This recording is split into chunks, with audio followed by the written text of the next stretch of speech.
Alan Cortez felt his heart jump as the red light began to flash on his screen. After 4 boring days in deep space, something was finally happening. "Captain, you need to see this," he called out, trying to keep his voice calm. Captain Lisa Donovan walked across the bridge of the USS Horizon. Her boots made soft sounds on the metal floor. The other crew members looked up from their workstations.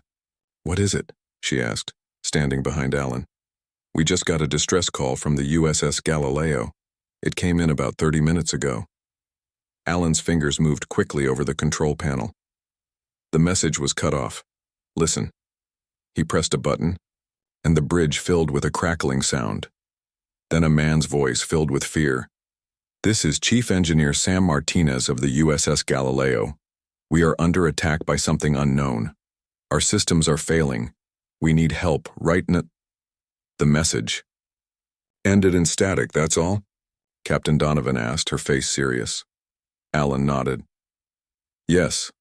I've tried calling them back 3 times. No answer." "The Galileo is a small research ship, right?" asked Kate Miller from her science station. "Yes," Donovan said. 12 people on board. They were studying the outer planets, a simple mission. Doug Franklin, the security chief, stepped closer. "Where were they when they sent this?" Alan checked his screen. "About 5 hours away if we go at top speed." Captain Donovan stood straight. "Plot a course, Peter. We're going to find them." "But Captain," Kate said, "what about the strange signal we were sent to check out?" "That can wait," Donovan said firmly.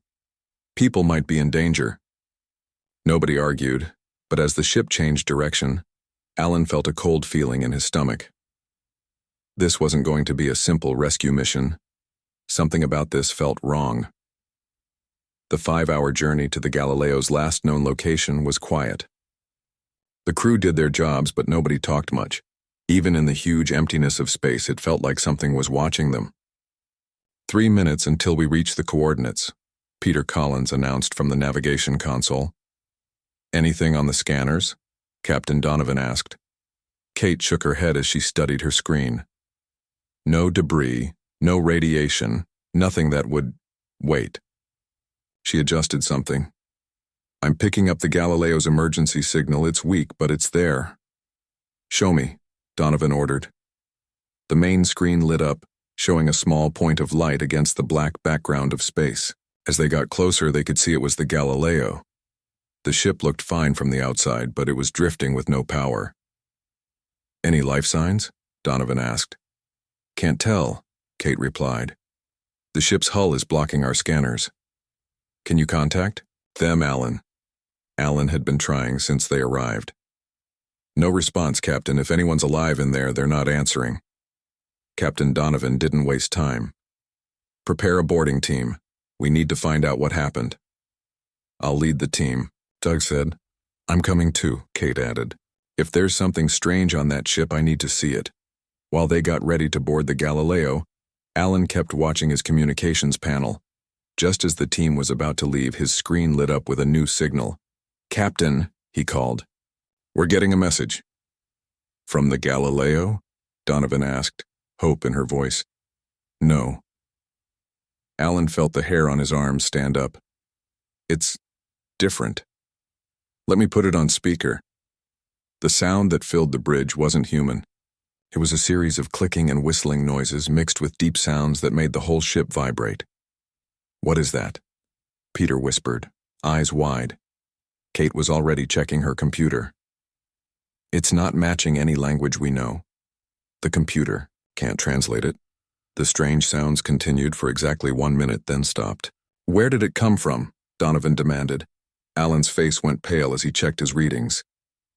"It came from the direction of the Galileo, but the signal started much farther away, way beyond our solar system." "How far?" Alan looked up at her. "The nearest star in that direction is over 12 light-years away." Everyone on the bridge understood what this meant. If the message came from that far, whatever sent it had been listening to them for a very long time. "Captain," Doug said after a moment, "should we still board the Galileo?" Donovan thought about it, then nodded. "Yes, but stay in constant contact. If anything seems wrong, get back here immediately." As the boarding shuttle left the horizon, Alan couldn't stop a shiver. The distress call, the silent ship, now this alien message. They weren't just going to rescue people. They had stepped into something much bigger and much more dangerous. Doug checked his weapon one last time before the shuttle docked with the Galileo. Kate sat across from him, her face showing both fear and excitement. "Stay behind me," Doug told her. "Whatever happened here, we need to be careful." "Do you think the crew is still alive?" Kate asked quietly. Doug didn't answer. The scanner readings hadn't shown any life signs, but the ship's hull could be blocking the signals, or there could be something else blocking them, something they had never encountered before. "Docking complete," the shuttle pilot announced. "Good luck." As they prepared to enter the silent ship, Alan's voice came through their comms. "Boarding. Team, be advised, I'm detecting power fluctuations on the Galileo. Something just turned on."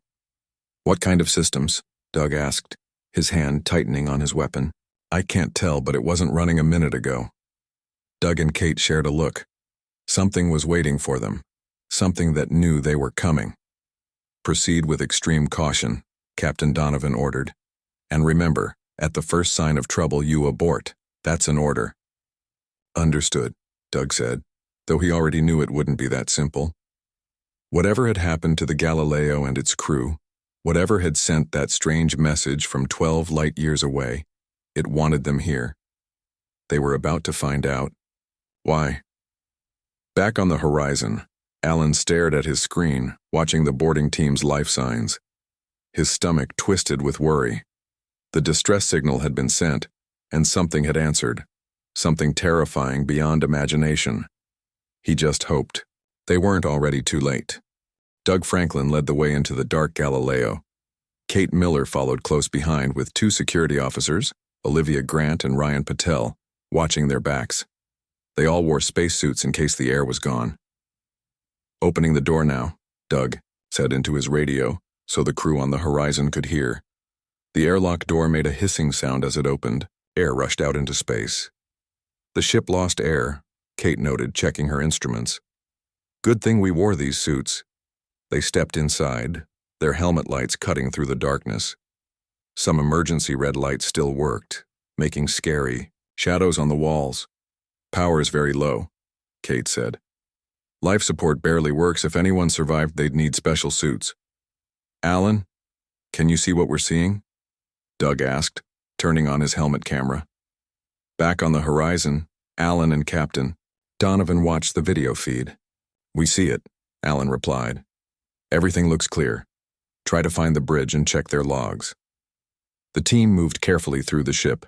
They expected to find damage, broken walls, burn marks, signs of a fight. But everything looked normal. There was no sign of what caused the emergency. Most worrying of all, they found no bodies.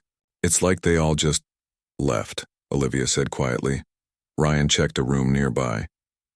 "The escape pods are all still here. They didn't use them."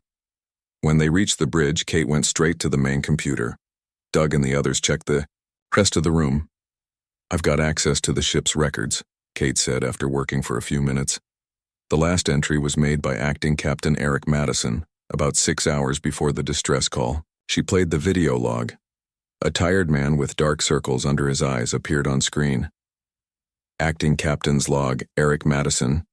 Dr. Laura Winters still can't figure out what's wrong with the crew. 4 more people are hearing the sounds now, and Chief Engineer Martinez hasn't slept in almost 2 days. He says the sounds are coming from inside the ship walls, but our scans show nothing. Captain Ward is still in isolation after he lost control. Madison rubbed his eyes. "We've asked for help but got no answer. If anyone gets this message, please." He stopped suddenly and tilted his head as if listening. "They're getting louder," he whispered. Then the recording ended. "Sounds?" Captain Donovan's voice came through their radios. "What sounds?" "Let me check the earlier logs," Kate said, typing quickly. She found another video from 2 days before. Captain John Ward appeared on the screen. He looked normal and calm. "Captain's log. We've been recording the strange signal for 3 days now. It repeats every 47 minutes exactly. Dr. Winters thinks it might be some kind of automatic beacon. We'll keep watching," and He paused and frowned. Did you hear that? Someone off camera said. Hear what, Captain? Ward shook his head. Nothing, just thought I heard a tapping sound. He continued his log but kept looking around nervously. Kate played one more recording, made just before the distress call. It showed Sam Martinez, looking like he hadn't slept in days. This is Chief Engineer Martinez. Captain Ward is not able to command anymore. Acting Captain Madison is trying to keep things under control, but half the crew is hearing them now. The sounds. They're not coming from outside the ship. They're not coming through the radios. He lowered his voice to a whisper. They're in our heads, but they're getting into our systems too. Something is messing with our engines, our computers, even our gravity. We need help, He froze, his eyes getting big. There, did you hear that? It's answering. It's answering us. Then the recording stopped. For a moment, no one spoke. Kate, Donovan said finally. Any idea what could cause these hearing things? I'll check the medical logs, Kate replied, trying to sound professional despite the chills running down her spine. She found another file. Dr. Winters ran many tests. Brain scans showed unusual activity in the hearing part of affected crew members' brains, but she couldn't find what caused it. She thought it might be some kind of very low sound or maybe electromagnetic waves. What about the strange signal they were tracking? Alan asked from the horizon. Kate looked through more files. They were monitoring an unusual signal from just beyond the outer edge of our solar system. It showed up 3 days before the first reports of the sounds. According to these notes, they thought it might be an echo of one of our own space probes, but the pattern was too regular, too planned. Did they record this signal? Donovan asked. Yes, Kate stopped. That's weird. What's wrong? Doug asked, moving to look at her screen. The file is damaged. I can't play the recording of the signal they were tracking. She tried another way, but I can see their analysis of it. Wait. She stared at the screen. This can't be right. Miller, report, Donovan ordered. Captain, according to this analysis, the signal the Galileo was tracking matches the pattern of the message we just received, the one with the clicks and whistles. But that's impossible. The Galileo found this signal days ago, long before we answered their distress call. Everyone realized what this meant. Whatever had sent the message they'd received hadn't been answering them. It had been waiting for them. Doug spoke first. Captain, we should get out of here. We have what we came for. Agreed. Get back to the shuttle now. Just as they turned to leave, all the lights on the Galileo went out. They could only see by their helmet lights. Power's completely gone, Kate said. The backup power must have finally run out. They started walking back through the dark hallways, the silence broken only by their breathing and footsteps. Then Ryan stopped walking. Do you hear that? Everyone froze. Hear what? Doug asked, his hand moving to his gun. A tapping, like from inside the walls. Nobody moved. Nobody breathed. And in that perfect silence, they all heard it. A soft, steady tapping, as if something was gently knocking on the ship's hull from the inside. Move, Doug ordered. Back to the shuttle now. They didn't need to be told twice. They moved quickly through the dark hallways, their helmet lights bouncing off the walls. The tapping followed them, sometimes ahead, sometimes behind, like whatever was making it could move through the walls. It's getting louder, Olivia whispered. Don't listen to it, Doug commanded. Just keep moving. As they neared the airlock, Kate's scanner started beeping. Energy spike. Something's powering up. Lights began to flicker on around them, but not the normal lights. Strange, dancing patterns that hurt their eyes. The ship's speakers crackled to life, but instead of voices, they heard the same clicking and whistling sounds that had come from deep space. Run, Doug shouted. They made it to the airlock just as the doors began to close on their own. Ryan threw himself between them, holding them open long enough for everyone to squeeze through. They piled into their shuttle and detached from the Galileo as fast as possible. As they pulled away, they saw the Galileo's engines glowing. The dead ship was coming back to life. Horizon, this is Franklin, Doug called urgently. "We're coming back, but we're not alone. The Galileo is powering up, and Captain..." He looked back at the ship through the shuttle window. "I don't think it's the crew controlling it anymore."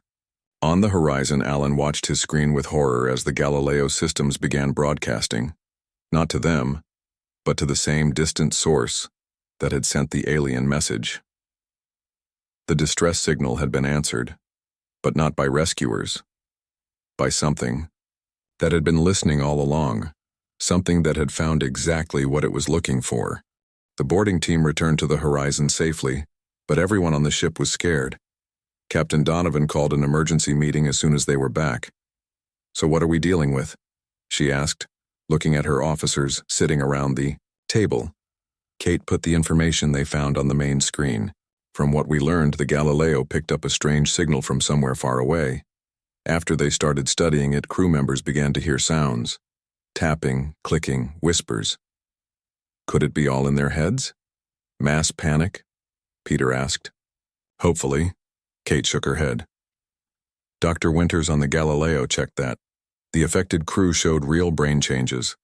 Something physically affected their minds. "And the signal we received after we answered their distress call?" Donovan asked.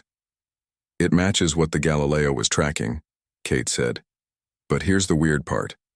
The Galileo's records show they sent many messages trying to contact Earth. None of them got any answer." Alan frowned. "That's not possible. Earth would have responded even with delays.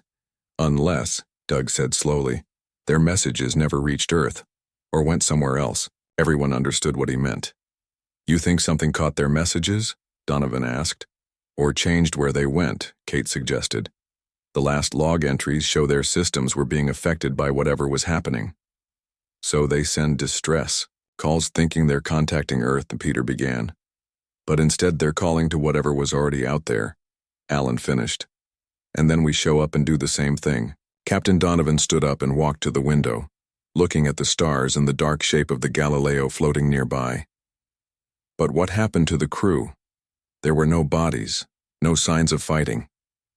And all the escape pods were still there," Doug added. "Could they have been taken?" Olivia asked quietly. Before anyone could answer, the ship's radio came on. "Bridge to Captain Donovan," came the voice of Lieutenant Carla Simmons, who was in charge while they met. "The Galileo is moving." They rushed back to the bridge to see the main screen showing the research ship. Its lights had come back on, and as they watched, its engines started glowing. "How is that possible?" Doug asked. "The ship was dead when we left it." "Maybe an automatic restart," Alan suggested, not really believing it. "Tracking where it's going," Peter said from his station. It's moving toward the edge of the solar system, getting faster." "Try to contact them," Donovan ordered. Alan tried, but shook his head. No answer. "But Captain, I'm detecting a transmission from the Galileo. It's not aimed at us." "Where is it going?" Alan checked his screen. "Same direction as before, toward that star 12 light years away." "What's it saying?" Donovan asked. It's playing on loop the message we sent when we responded to their distress call." Everyone realized what this meant. Whatever had happened to the Galileo was now using it like bait, sending out their own words to trick other ships. "Captain," Kate called from her station, "I've been studying the signal pattern more closely. The clicks and whistles, they're not random. There's a mathematical pattern in them. And when I run it through a different translation system," she played it on the speakers. What came through wasn't the alien sounds they had heard before. It was a human voice, distorted but recognizable. "This is Chief Engineer Sam Martinez of the USS Galileo. We are under attack by an unknown entity. Our systems are failing. We need immediate..." They looked at each other in horror as they realized the truth. The signal hadn't been an alien answer to the distress call. It had been the distress call itself, twisted and changed, sent back to them like a horrible echo. "It's copying us," Alan whispered. "Learning our language, our rules." Just then, every screen on the bridge filled with static. When they cleared, they showed the same image, the bridge of the Galileo, just as the boarding team had seen it, but now with figures moving around. They looked human in shape, but wrong, somehow. Too tall, too thin, with limbs that bent at strange angles. Their faces were hidden in shadows, but they moved like a ship's crew. "What are we looking at?" Doug asked, his voice shaking. Before anyone could answer, one of the figures turned toward the camera. It stepped forward, moving in jerky but determined steps until its face filled the screen. Where a face should have been, there was only darkness, with tiny points of light like distant stars. It spoke, and the voice was a horrible mix of the Galileo crew's voices. "This is Acting Captain Eric Madison. We are under attack by an unknown entity. Our systems are failing. We need immediate extraction." Captain Donovan found her voice first. "Cut transmission. All systems. Full shutdown and restart with emergency protocols." As the crew rushed to follow her orders, the figure on screen tilted its head like it was curious. "You answered," it said in Sam Martinez's voice. Then, in a mix of dozens of voices together, "Now we answer you." The screens went black, and for a moment, the bridge of the horizon was silent except for the sound of keys being pressed as the crew worked to secure their systems. "Status report," Donovan demanded when the emergency systems came online. "All critical systems back up," Peter reported. "But we've lost long-range communications." "The Galileo?" Kate asked. Alan checked his readings. "Still moving away, getting faster. But Captain, there's something else. I'm detecting multiple signals now, all coming from different points at the edge of our solar system. They're all broadcasting distress calls, all from ships that have gone missing over the past 10 years. Captain Donovan's face hardened. "They're not just copying us, they're hunting us, and they've been doing it for a long time." "What do we do?" Olivia asked, her voice barely a whisper. Donovan looked at her crew, at the fear in their eyes, but also the determination. "We warn Earth. Whatever it takes, we get back and we warn them. Because if those things have been out there all this time, listening, learning, and now they're answering, this isn't just a rescue mission anymore. This is first contact. And it's gone very, very wrong." Back in deep space beyond the edge of the solar system, the Galileo joined a growing fleet of silent ships. Each one had once carried a human crew. Each one had sent a desperate call for help. And each one was now just a shell, controlled by something that had learned to imitate humanity all too well. Inside the ships, figures that were almost human moved with growing confidence as they learned more about their prey. They had been patient, they had been listening, and now, they were ready to meet humanity face to face. On Earth, communication centers continued to receive faint distress calls from the darkness between the stars, and one by one they sent ships to investigate. The horizon raced back toward Earth, pushing its engines harder than was safe. With their long-range communications broken, they had no way to warn Earth before they arrived. Every hour, the strange entities tried to get into their ship's computers, sending weird signals that looked like normal messages but carried hidden code that would let the creatures take control. Alan had set up a changing communication system, switching frequencies and codes every 20 minutes to keep the entities out. Kate had built an emergency warning system that would send an alert to Earth as soon as they were close enough, even if the rest of their systems failed. "I don't understand," Kate said on the 5th day of their journey home. She and Alan were alone in the lab, looking at the data they'd collected. "If these things are smart enough for communication between stars and can take over our ships, why do they need this complicated trap? Why not just attack directly?" Alan thought about this. Maybe they can't. Not in a physical way. Maybe they exist mainly as the information patterns, signals, like a virus, Kate said, but not a biological one, an information virus. "And viruses need hosts," Alan added grimly. They both knew what that meant. The missing crews, the empty ships being controlled from far away. Their talk was cut short by Doug's voice over the radio. "All senior officers to the bridge, now." When they got there, they found the main screen showing a ship coming towards them from the direction of Earth. The USS Pioneer. Peter identified it. "They must have sent it to find us when we stopped communicating." "We need to warn them," Donovan said. Open an emergency channel only. Alan tried but shook his head. They're not responding to emergency channels. They're trying to contact us on normal channels. Don't answer, Kate said quickly. It could be a trap. As if to prove her right, multiple signals began coming from the approaching ship, all matching the pattern they now knew too well. It's not really the Pioneer, Doug said, his voice tight. Or if it is, it's not humans controlling it anymore. Change course, Donovan ordered. And keep trying to contact Earth on the emergency channel. They need to know what's coming. The Horizon turned away from the approaching ship, but the fake Pioneer followed them perfectly. They're catching up, Peter reported. They'll reach us in 10 minutes at this speed. What can we do? Donovan asked her crew. We could try to disable them, Doug suggested. Target their engines, not their life support. Assuming they need life support, Kate pointed out. We don't know what these entities require. We can't risk fighting them, Donovan decided. Not when we're the only ones with this information. We must get back to Earth. Alan's console lit up. Captain, I've got something. A signal from Luna. Station. They've picked up our emergency beacon. Hope showed on the captain's face to put them through. This is Commander Ethan Morgan of Luna Station to USS Horizon. We're receiving your emergency signal. What's your situation? Before Donovan could respond, every screen on the bridge flickered, showing the same starry void face they'd seen before.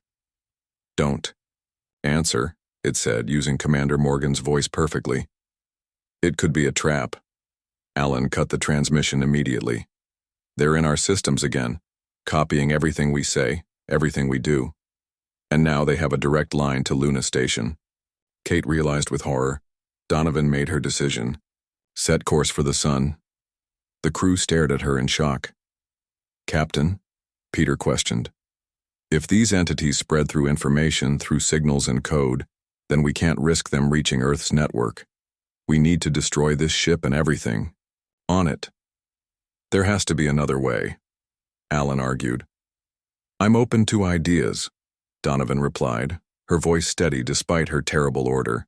Kate was already typing frantically on her console. Maybe there is. These entities communicate through signals, right? They get into systems, copy patterns. But what if we gave them a pattern they can't process? What do you mean? Doug asked. A logic bomb. We send them a paradox, a piece of code that refers to itself in a way that creates an endless loop. If they try to process it, it could crash their systems, Alan finished, understanding. Or at least distract them long enough for us to get past. It's worth trying, Donovan agreed. Do it. Kate and Alan worked quickly, creating a simple but clever piece of code that contained a self-referential paradox.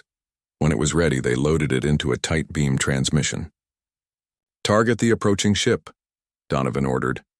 The fake Pioneer was almost upon them, close enough now that they could see it was physically changing, its hull rippling as if made of liquid rather than metal. Fire, Donovan commanded. The transmission shot out, hitting the approaching vessel directly. For a moment, nothing happened. Then the ship began to shake, its form losing shape as whatever was controlling it tried to process the impossible information. It's working, Peter exclaimed. Not for long, Kate warned. They'll adapt. We need to move now. The Horizon accelerated past the distracted fake Pioneer, pushing its engines to maximum.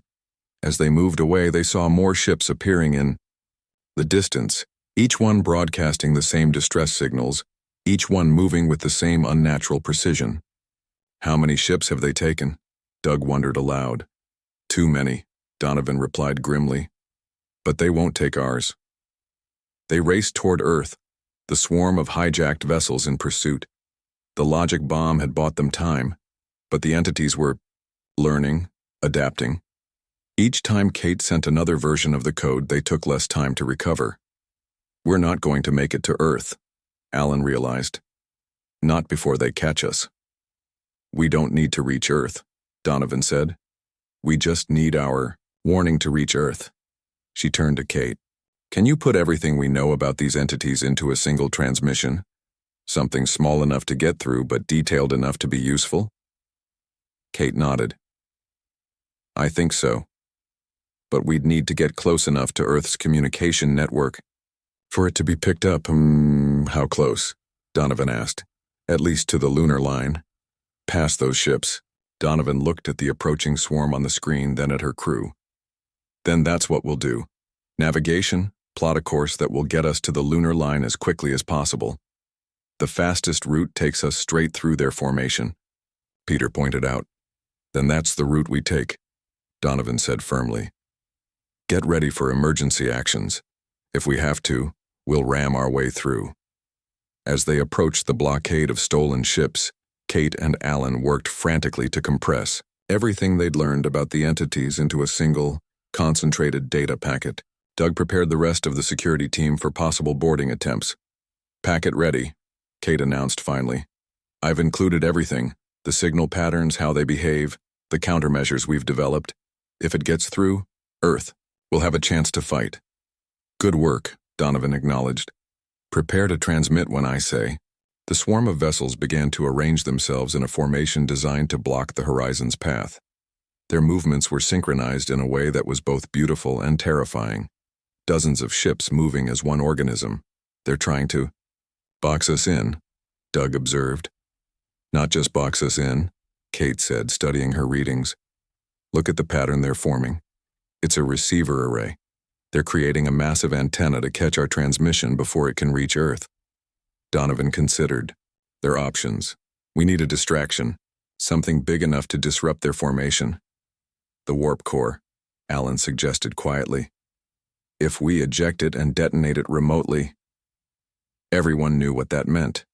Such an action would leave them stranded, unable to return to Earth even if they survived. Donovan nodded slowly. Prepare the core for ejection, but set it on a timer. We need to be clear before it goes off.